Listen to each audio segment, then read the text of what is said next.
professora doutora Priscila Sparapani para ministrar uma palestra sobre improbidade administrativa nas contratações diretas sem licitação. Antes de iniciar a palestra, como hoje é dia 15 de outubro, dia do professor, o Centro Acadêmico, em nome de todos os alunos e todas as alunas, gostaria de homenagear todo o corpo docente da nossa instituição, não apenas por essa transmissão de conhecimento, mas principalmente porque nessa época de pandemia, nesses tempos atípicos de aula, os professores estão tendo que se reinventar e se adaptar a todo momento para garantir um bom aprendizado dos alunos. E aí, como a gente gosta muito de Paulo Freire, a gente separou uma frase de Paulo Freire que diz que a educação é um ato de amor e por isso é um ato de coragem. Lembrando também que antes de palestra, caso tenha eventuais dúvidas, vocês podem enviar tanto pelo aplicativo do Slido, pelo link que já foi encaminhado no grupo do CRT para o grupo das salas, como também para o número privado da Fernanda Mello. Lembrando também que essa semana a faculdade vai fazer uma homenagem aos funcionários da instituição, e por isso a gente gostaria de receber vídeo de até 1 minuto na horizontal dos alunos, homenageando todos os funcionários, desde professor a funcionários da limpeza, ao pessoal do TI. Seria muito importante ter todos os vídeos para a gente poder fazer essa homenagem. E antes de dar início à palestra também, eu vou ler brevemente o currículo da professora Priscila.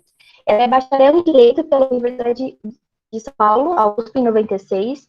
Ela é especialista em Direito Administrativo pela PUC de São Paulo, em 2005. Ela é mestre em 2008, doutora em 2013 em Direito do Estado, na sub-área de concentração em Direito Administrativo pela PUC de São Paulo. E atualmente ela é professora de Direito Administrativo na Faculdade de Direito de Bernardo do Campo.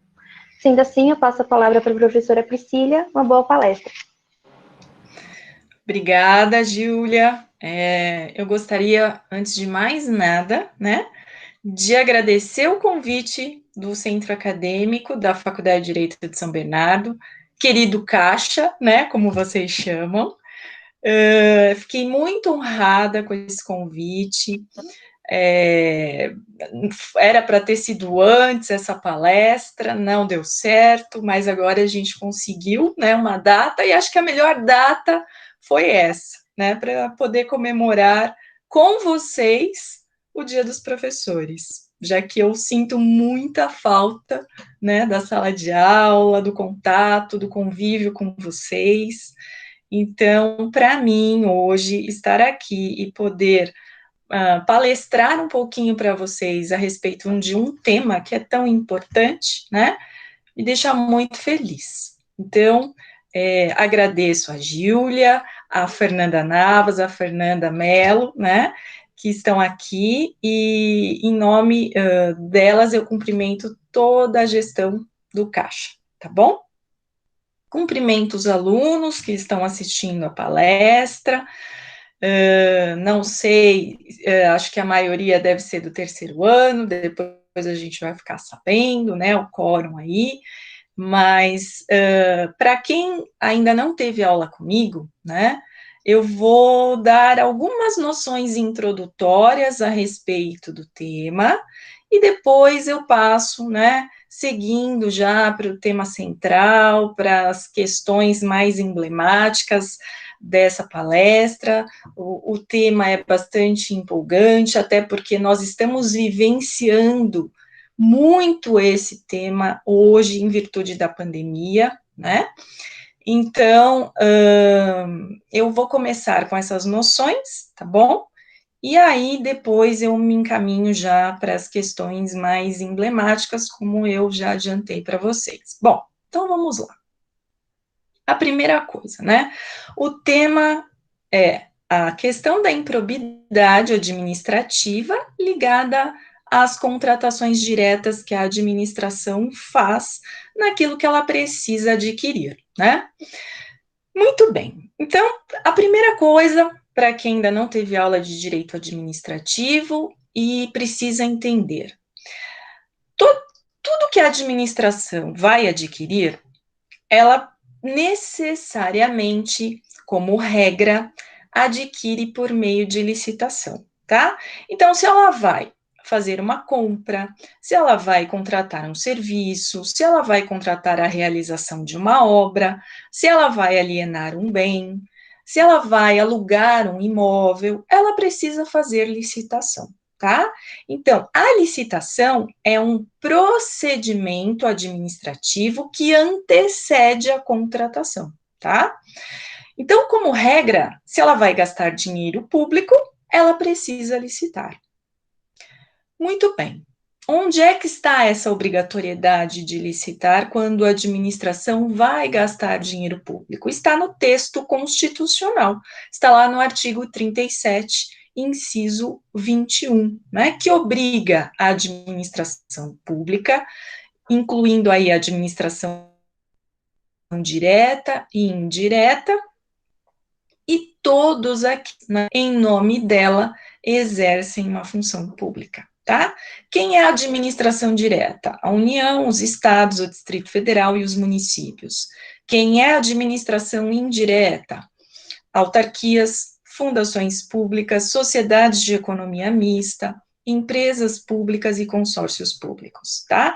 Então, todas essas entidades têm a obrigação de licitar. Além delas, entidades que recebem dinheiro público, quando forem gastar esse dinheiro público, também têm que licitar. Por exemplo, vamos supor que uma ONG recebe fomento do Estado, recebe dinheiro público, uma OCIP, uma OS, como nós temos acompanhado agora, várias OSs gerindo a questão da saúde pública, né, dos vários entes públicos por causa da pandemia.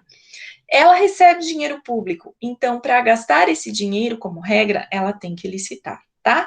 Então, entidades públicas e entidades privadas que recebem dinheiro público, ao gastarem esse dinheiro, devem fazer licitação. Qual é o objetivo da licitação? Alcançar a proposta mais vantajosa dentro daquele procedimento licitatório, né? Veja, a proposta mais vantajosa não é necessariamente aquela de menor preço. Esse é um dos tipos de licitação. Eu posso ter a melhor técnica exigida no edital, então vai vencer a proposta que seja de melhor técnica. Ou eu tenho o tipo técnica e preço, e aí vai vencer a técnica combinada com o preço. Ou eu posso ter ainda o oposto do menor preço, que é o maior lance ou oferta, se a administração for alienar algo naquela licitação, tá? E aí, obviamente, vai vencer o maior valor dado para aquele bem naquele procedimento licitatório, respeitado o lance mínimo de avaliação do bem, tá? Muito bom. Então, já sabemos que a regra é: se a administração vai gastar dinheiro público, seja lá com o que for que ela vá precisar adquirir, ela tem que licitar. Certo. Acontece que a Lei de Licitações, a Lei 8666 de 93, prevê em 3 dispositivos legais exceções à regra da obrigatoriedade de licitar, né? Então, lá no artigo 17, nós temos a licitação dispensada prevista na lei. No artigo 24, nós temos a licitação dispensável ou dispensa de licitação. E no artigo 25, nós temos a inexigibilidade de licitação. Então, esses 3 dispositivos legais contidos na Lei 8666 de 93, que é a Lei Geral de Licitações e Contratos, permitem que diante de determinadas situações, né, excepcionais, a administração deixe de lado a necessidade de fazer licitação e contrate diretamente com determinada empresa ou com determinada pessoa física, dependendo da sua necessidade, né, para aquilo que ela quer adquirir, tá? Então, excepcionalissimamente, ela vai fazer isso, certo? Muito bem. O artigo 17, ele contém várias situações em que a administração pública não pode licitar. Quer dizer, nem que ela queira licitar, ela não vai poder licitar. E várias das disposições contidas no artigo 17 envolvem relações entre entes públicos. Por exemplo, a União vai doar um bem imóvel para o município. Essa doação, é direta, sem a necessidade de licitação. Então, ela doa diretamente para o município. Por exemplo, é uma das hipóteses, tá? Mas não só relação entre entes públicos, como entes privados também. Desde que, naquela relação, se alcance o interesse público, uma finalidade social que a lei contempla, tá? Muito bom. No artigo 24, nós temos 35 incisos lá, em que o legislador previu, não é, as exceções à obrigatoriedade de licitar. O rol desse artigo 24, ele é taxativo, mas como o artigo 24 contempla hipóteses de dispensa de licitação ou licitação dispensável, significa o seguinte: naquelas hipóteses taxativas do artigo 24, se a administração achar que ela deve licitar, ela pode licitar. E se ela achar que naquelas hipóteses ela não vai licitar, porque para ela é melhor, ela não licita. Então, ela tem a faculdade, a discricionariedade de escolher entre licitar ou não nas hipóteses do artigo 24, tá? Já no artigo 25 da lei, diante da inexigibilidade de licitação, nem que a administração quisesse licitar, ela conseguiria. Por quê?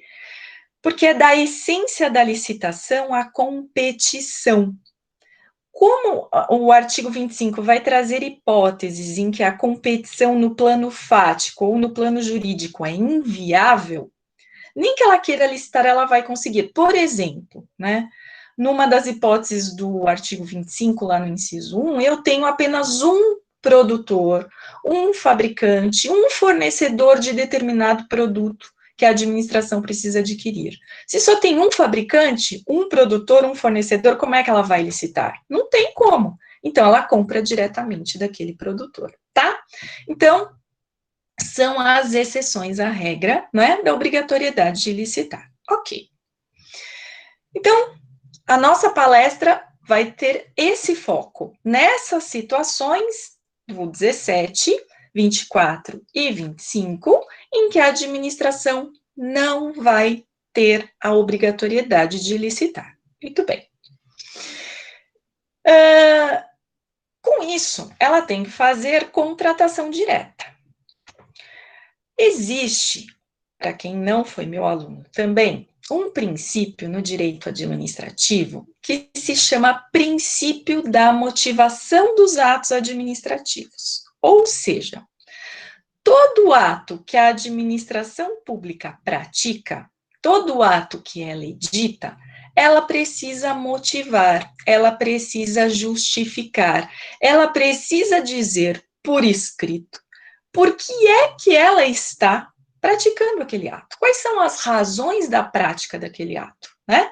Então, se ela vai fazer uma contratação direta, antes de mais nada, ela precisa justificar essa contratação direta, dizendo o porquê que ela vai contratar diretamente, o que a levou a isso. Por exemplo, né? Vamos pegar lá a hipótese do artigo 24, inciso 4, que fala exatamente da situação de emergência ou calamidade pública declaradas para que a administração não precise licitar. É exatamente o que nós estamos vivendo agora, né? Situação de calamidade pública em decorrência da pandemia.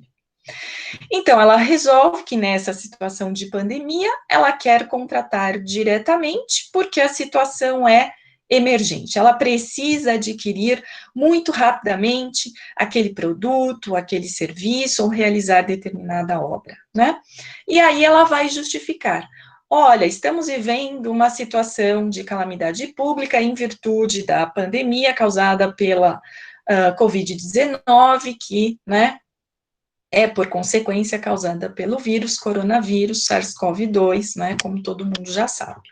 E ela justifica que ela precisa, com muita urgência, comprar determinado equipamento, determinado material, construir determinada obra, né, para, por exemplo, proteger a saúde pública. Bom, aí ela, além disso, justifica o quanto ela vai gastar com essa compra, com essa contratação de serviço ou com essa obra. Ela justifica o que é que vai ser feito, né? Qual é o prazo do contrato? Ela tem que justificar tudo isso para que essa contratação direta seja legítima, seja lícita.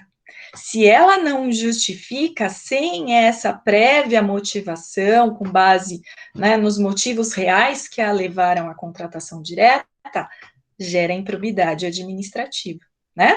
Então, esse é um ponto muito importante, tá? Então, a primeira coisa é, ela tem que justificar por que ela vai fazer a contratação direta. Um bom exemplo é esse que nós estamos vivenciando agora, que, como eu disse, né, é a hipótese do artigo 24, inciso 4. Agora, não bastasse o artigo 24, inciso 4, especificamente a pandemia, né? Nós tivemos uma lei específica editada, que é a Lei 13.979 de 2020, que trata da situação de calamidade pública vivenciada pela pandemia, e, com isso, prevê lá especificamente uma hipótese de dispensa de licitação para compra direta, né, em razão da Covid-19. Veja, no meu entender, nem precisava que a lei viesse para dispensar a licitação. Nós já temos essa previsão no próprio dispositivo da Lei 8666, né? Mas o legislador quis pecar pelo excesso, né, para que não houvesse nenhum questionamento futuro, e resolveu editar uma norma específica, mas nem precisava. O artigo 24, inciso 4, já daria conta de, né, agasalhar essa situação, tá bom? Muito bem. Então, a primeira coisa é motivar, dizer quais são as razões que levam a administração a contratar diretamente. Então, vamos supor que ela vá contratar diretamente, né? Veja só, o importante é a gente entender que realmente há uma necessidade de afastar o procedimento licitatório naquela situação e ela contratar diretamente uma determinada empresa ou uma determinada pessoa física. Porque se os órgãos fiscalizadores, e já eu vou falar disso, se os órgãos fiscalizadores, ao fiscalizarem aquela contratação direta, perceberem que aquela contratação, em verdade, não poderia ter sido feita sem licitação, que haveria uma mínima possibilidade de competição, né? Isso vai levar a uma investigação muito séria e a uma possível acusação por improbidade administrativa, tá? Para os gestores públicos, os administradores públicos e os particulares, né, que contrataram com a administração. Então, esse é um ponto muito importante.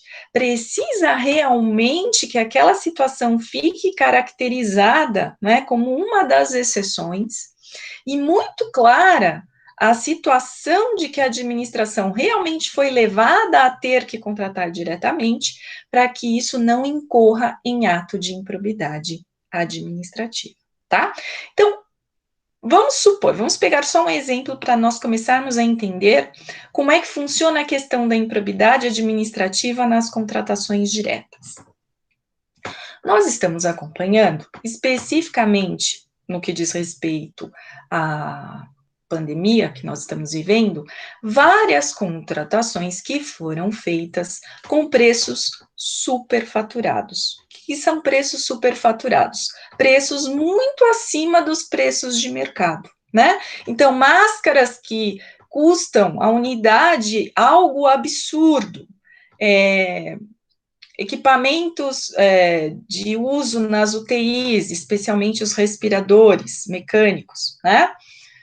Também com preços muito acima. Hospitais de campanha montados com preços super faturados, muito acima do que seria gasto com um hospital regular naquela dimensão e com aquela estrutura, né? Então, nós estamos acompanhando a investigação feita pela Polícia Federal, pela Polícia Civil, né, acompanhando os gastos que são feitos nessas contratações diretas, em relação especialmente aos EPIs, aos medicamentos, aos aparelhos utilizados nas UTIs e aos hospitais de campanha. Preços muito acima. E determinadas entidades beneficiadas com aquele superfaturamento. Então, essas contratações estão sendo colocadas em xeque exatamente porque se verifica aí determinado traço de desvio de dinheiro público, né? O certo é pagar o preço de mercado e não um preço muito acima daquele preço de mercado. Isso porque não sou eu que estou falando do preço de mercado, quem fala disso é a Lei 8666, que é a Lei de Licitações e Contratos, né?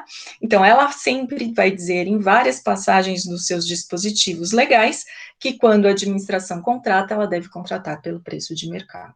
Quando há um preço muito alto, muito acima, o preço é dito como superfaturado. E isso leva à corrupção, leva ao desvio de dinheiro público. O grande problema está exatamente, né, nessas contratações diretas. Por que é que elas são enquadradas como ato de improbidade administrativa, né? Quando se verifica dolo ou culpa nessas contratações, se nós estivermos falando da tipificação do artigo 10 da Lei de Improbidade Administrativa, ou dolo nos artigos 9 e 11 da Lei de Improbidade Administrativa. Então, agora eu vou entrar um pouco na questão da improbidade para relacionar as duas coisas com vocês. Então, vamos lá.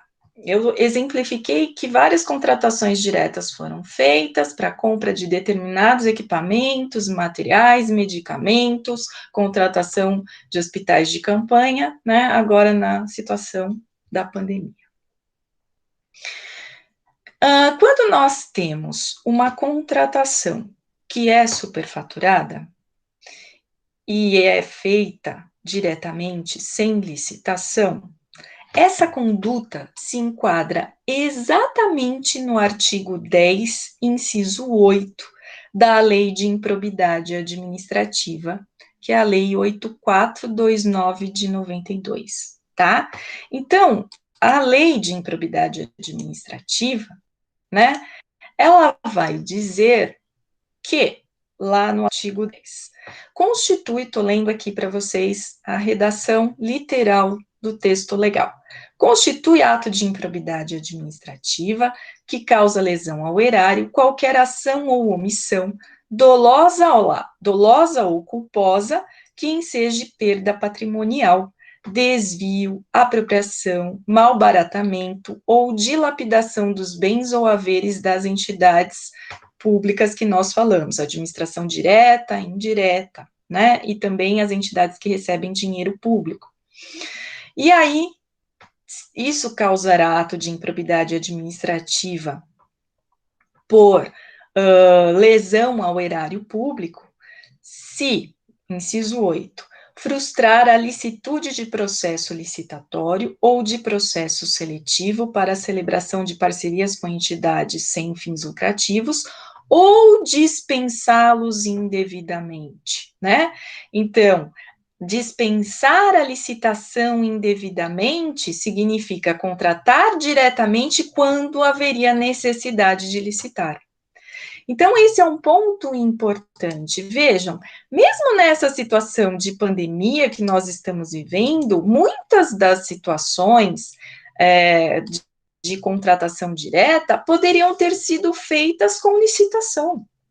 No começo, né, a situação estava caótica, realmente era muito urgente que se adquirisse uma série de medicamentos, EPIs, se montasse hospitais de campanha, enfim.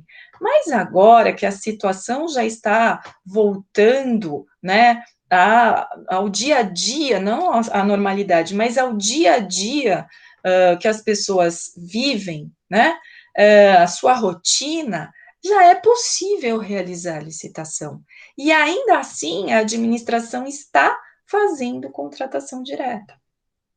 Então, isso é um problema muito sério.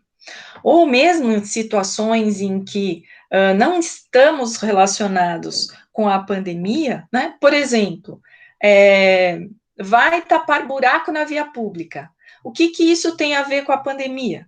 Nada, né? Teria que licitar. Mas porque estamos numa situação de pandemia, a administração contrata diretamente uma empresa para fazer o asfaltamento de rua sem licitar nessa hipótese. Percebe que isso é um desvio? Isso é uma forma de burlar o princípio da licitação, que é imposto pelo texto constitucional.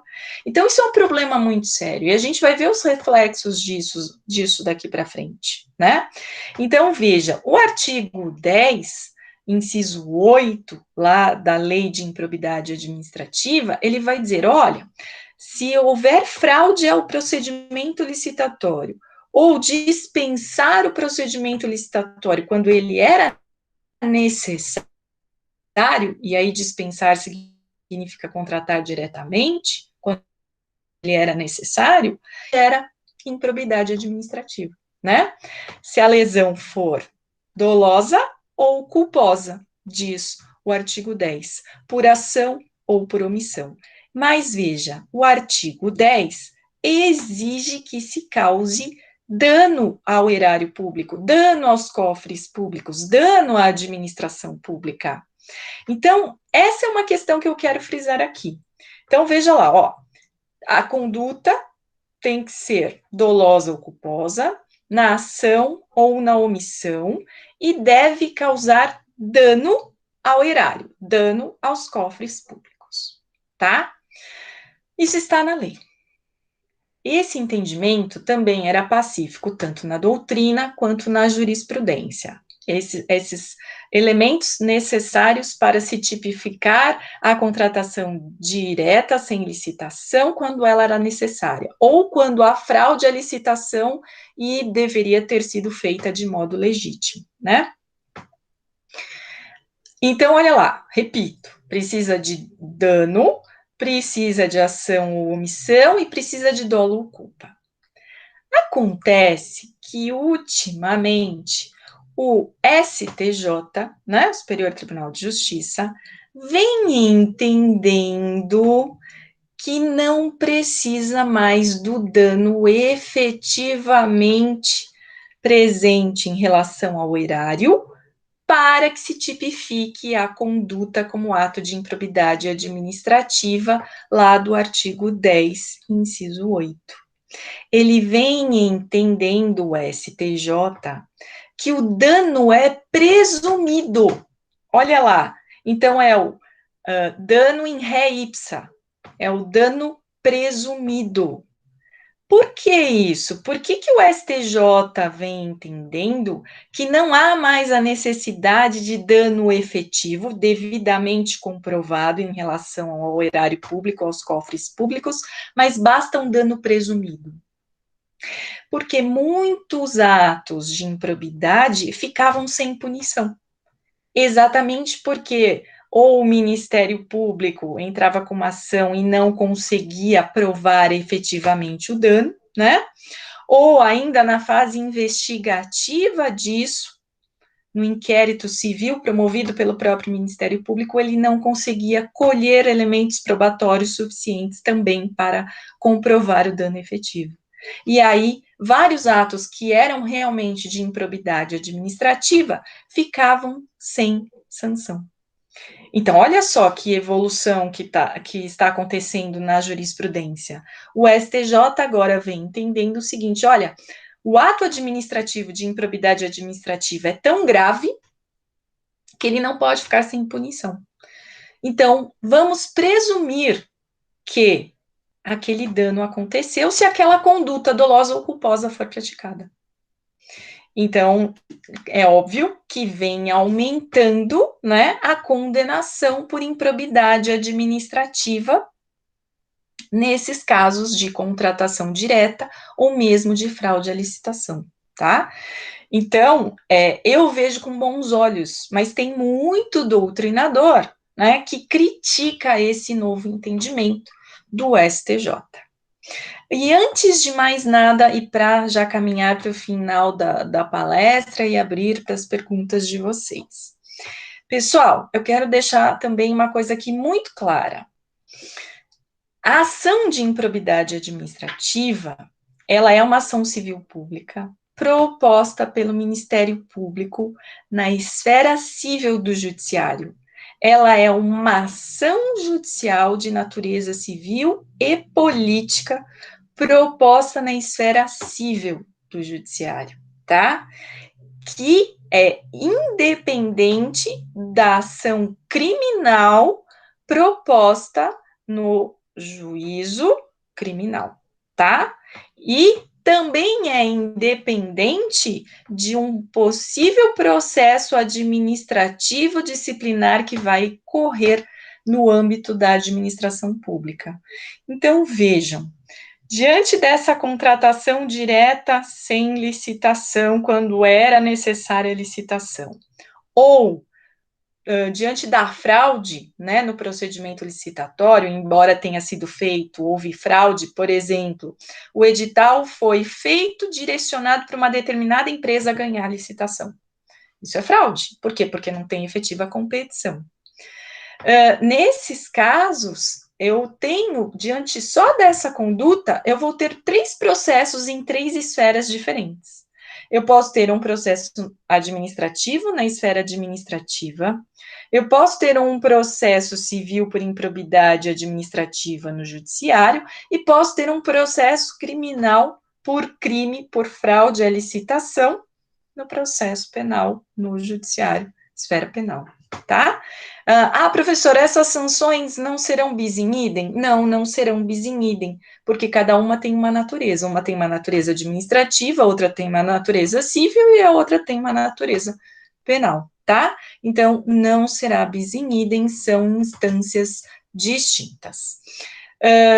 Acho que eram esses os pontos mais importantes, né? Nós aqui havíamos combinado um tempo entre 30 e 40 minutos, acho que eu abordei os pontos principais que eu queria passar para vocês, e agora, né, eu devolvo a palavra para a Júlia, ou para a Fernanda, se vocês fizerem algum questionamento aí, para que elas possam me passar as perguntas de vocês. Obrigada, pessoal. Oi, boa noite. Tudo bem? Gostaria de agradecer meu profundo agradecimento para a professora. Foi uma aula, né? Não foi uma simples palestra, um simples evento, foi uma aula.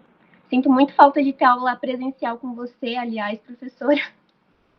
E a gente recebeu algumas perguntas. Eu vou ler a primeira.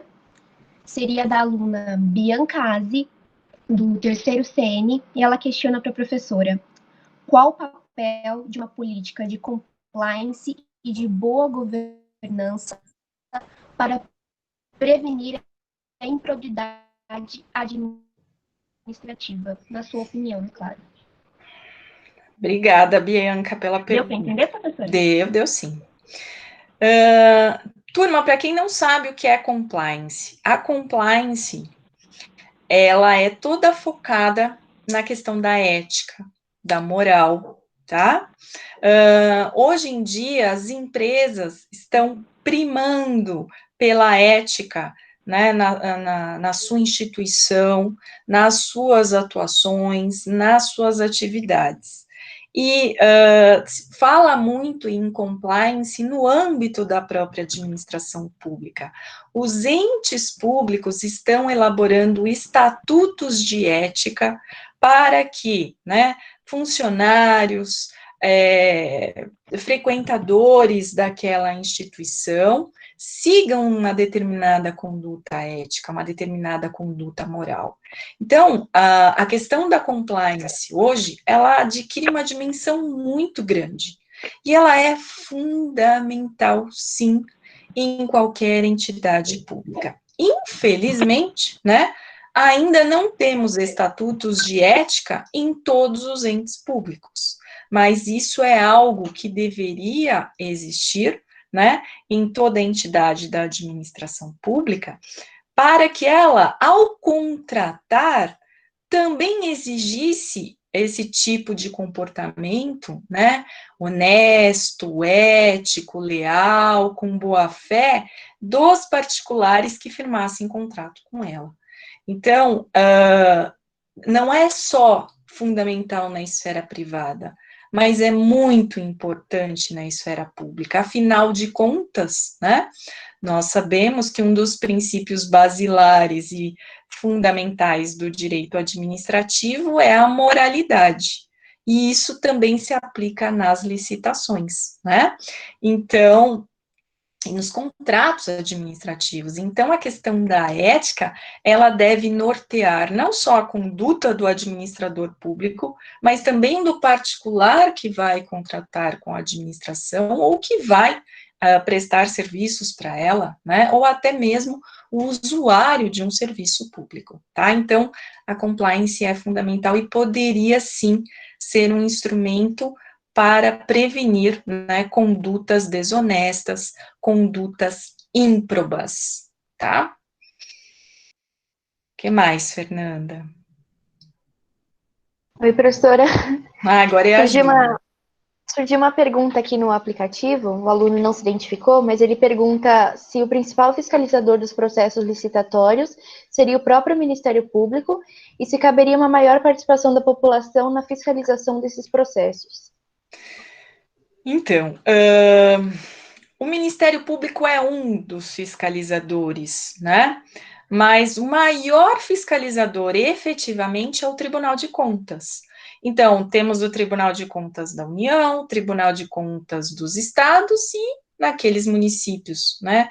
Poucos que existem, nós temos os tribunais de contas dos municípios. Em verdade, os tribunais de contas, eles necessariamente têm o dever de fiscalizar todo tipo de gasto que a administração faz, incluindo, né, os gastos nas licitações e contratações. Quando ele verifica, o Tribunal de Contas, que há alguma irregularidade nessas contratações, há algum tipo de ato de improbidade ou mesmo um crime, né? Ele encaminha essa situação para o Ministério Público, para que o Ministério Público abra o inquérito civil e depois promova, né, uma ação civil pública por improbidade administrativa. Então, em verdade, o Ministério Público, né, ele atua também, mas o Tribunal de Contas, em verdade, é aquele que tem o dever de fiscalizar essas contas. Agora, nada impede, né, que a própria administração pública, se verificar algum tipo de irregularidade, promova de ofício a instauração de um processo administrativo para apurar eventuais irregularidades, eventuais atos de improbidade, e depois encaminhar isso para o Ministério Público e mesmo para o Tribunal de Contas, tá? Agora, se os indivíduos, os particulares, os cidadãos participassem mais, né, das atividades que a administração pratica, das condutas que ela realiza, é claro que isso seria uma forma de coibir os desvios e desmandos do poder público, né? Os atos de corrupção. Falta muita participação popular. Esse é um ponto muito importante. A professora Maria Silvia Zanella de Pietro, ela fala, né, que quanto mais o cidadão particular se aproxima do poder público, mais ele deve fazer uma pressão para cobrar do poder público uma conduta ética, honesta, leal, de boa fé, né, seguindo os bons costumes. Então, sim, eu entendo que se eu me incluo nisso, tá? Se nós efetivamente exercêssemos um maior controle em relação aos atos que a administração pratica, realmente ela se veria muitas vezes inibida para praticar determinados atos desonestos, ilegais, etc. Tá? Professor, eu acho que a minha vai ser uma das últimas perguntas, por causa do tempo, mas eu queria, pensando nessa questão do TCU, o controle do Tribunal de Contas é um órgão que eu tenho um certo fascínio, enfim. E pensando no contexto atual e no poder geral de cautela que foi dado ao TCU pelo STF, como a senhora entende, como a senhora tem visto a atuação do TCU nesse controle da administração pública durante a pandemia? Como que está sendo efetuada essa relação entre a contratação da administração pública e o controle pelo TCU? Eu falo TCU, mas também o TCM, o TCE, enfim. Essa é a minha pergunta e acho que é isso. Então, Fernanda, essa questão é super interessante. Esses dias eu estava pesquisando exatamente alguns julgados do TCU e dos TCS, né, a respeito do controle que eles estão fazendo agora no tocante aos gastos em relação às contratações, às licitações durante a pandemia. E eu vou te dizer uma coisa, para minha surpresa, o Tribunal de Contas está sendo bem tolerante, em verdade. Por quê? Vou te dizer o porquê. Porque a própria Lei 13.979, agora de 2020, né, que fala da pandemia, da dispensa em relação às compras e licitações, na questão da pandemia, no combate à pandemia, a própria lei, ela, em verdade, é aberta no sentido de que ela permite essas contratações diretas para uma série de situações, não só para o combate efetivamente da pandemia. Coisa que muita gente vem criticando em relação a essa lei, porque eu dei o exemplo do asfaltamento de rua, né? O que isso tem a ver com o combate à pandemia? Não tem nada a ver. Mas mesmo assim, se a gente for pensar bem, de acordo com essa lei, né, da Lei 13.979, ela acabaria permitindo esse tipo de contratação direta, quando, em verdade, o ente público deveria licitar. E, para minha surpresa, né, eu fui analisar essas questões com base nos julgados do Tribunal de Contas a respeito disso, e ele tem sido tolerante, entendendo que sim, que as contratações diretas podem ser feitas em tudo que estiver ligado ao momento da pandemia. Não à situação específica de combate, mas ao momento da pandemia, né? E isso dá margem a uma série de questionamentos, porque, veja, pode até ser legal, porque está previsto na lei, está agasalhado na lei, mas isso é moral?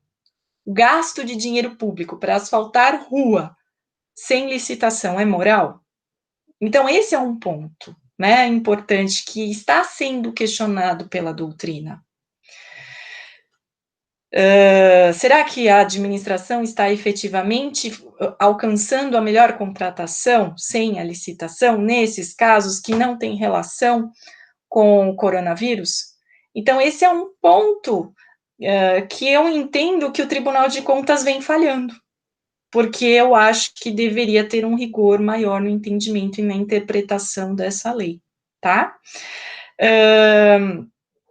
Mas, de outro lado, por exemplo, ele vem fiscalizando bem de perto essas questões, porque, por exemplo, eu acompanhei um julgado em que ele determinou a invalidação da contratação porque a administração municipal do Rio de Janeiro, né, por meio do Estado do Rio de Janeiro, contratou uma empresa para fazer o serviço de SAMU, lá no município do Rio, com contrato direto, sem licitação, justificando a situação na dispensa, né, por causa da pandemia.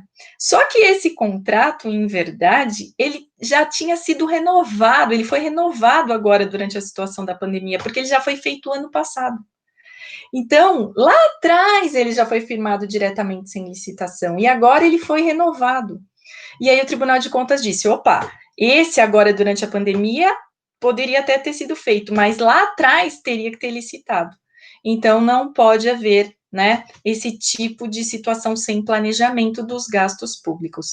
E aí ele determinou a invalidação disso, tá? Então, né, tem os dois lados. De um lado, ele está sendo um pouco mais tolerante, mas do outro, ele vem fiscalizando mais de perto, e quando ele verifica uma irregularidade como essa, ele determina a sanção cabível.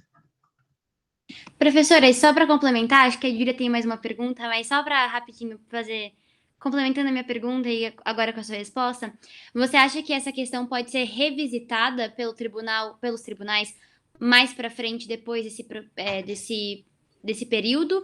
Ou, devido à lei, de fato, essa questão vai ser pacificada com relação a não precisa revisitar, porque de fato está em lei, então é assunto terminado, assim. O que a senhora pensa? Eu penso que muitas situações vão se consolidar exatamente por causa da lei, a menos que o Ministério Público questione exatamente a questão do que é ético, do que é moral, embora seja legal, né? Eu acho que se o Ministério Público entender que o Tribunal de Contas está indo por um caminho que não é o melhor caminho, ele vai acabar questionando isso em juízo. E isso vai parar no judiciário, né? Para que o judiciário depois decida efetivamente se essas questões estão indo pelo melhor caminho, pelas contratações diretas, sem licitação, né? Ou não, ou se realmente há um abuso aí. Eu acho que, em verdade, isso não vai ser revisitado pelo Tribunal de Contas, não. Acho que isso vai ser decidido no judiciário depois. Quem vai dar a última palavra vai ser o judiciário, tá? Acho que a Ju tem mais.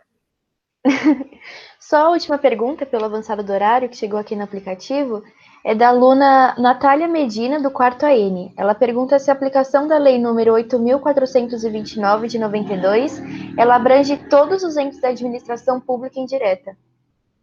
Abrange todos. Oi, linda, Natália me orientanda, querida. Sim, Natália, a Lei 8429 de 92, que é a Lei de Improbidade Administrativa, né? Ela contempla como sujeito passivo e, portanto, que pode sofrer ato de improbidade, um rol bastante amplo de entes, todos os entes da administração direta, indireta e particulares que recebam dinheiro público, né, também podem sofrer atos de improbidade. Então, ela é bastante ampla nesse aspecto, tá? Mas tem uma coisa só, complementando aí. Se particulares forem praticar ato de improbidade, eles precisam estar em conluio com entes públicos. Só o particular, que não tem relação com o âmbito público, né, tiver aí algum tipo de conduta questionável, ele precisa atuar junto com o agente público para que isso seja considerado pela jurisprudência como ato de improbidade administrativa, tá bom? Então, nós finalizamos as perguntas. Antes de finalizar, de fato, a palestra, eu queria muito agradecer a presença da senhora, né? Não foi só uma palestra, foi uma aula, porque alunos que ainda não tiveram contato com o direito administrativo puderam aprender muito. E eu queria agradecer em nome de toda a gestão do centro acadêmico, não só da diretoria de palestras, a sua presença, a sua atenção, o seu carinho desde o primeiro contato, né, que a gente solicitou a palestra. E eu queria saber se nós podemos tirar uma foto. É claro, Júlia. Vamos sim. Então, pode preparar. Eu só vou parar o streaming, mas é isso. Muito obrigada a todos os que assistiram. Obrigada, professora. Foi realmente uma palestra maravilhosa. E até a próxima palestra. Provavelmente a próxima palestra vai ser não semana que vem, a próxima. E a gente vai liberar o tema daqui a alguns dias. É isso. Muito obrigada a todos. Obrigada, gente. Valeu.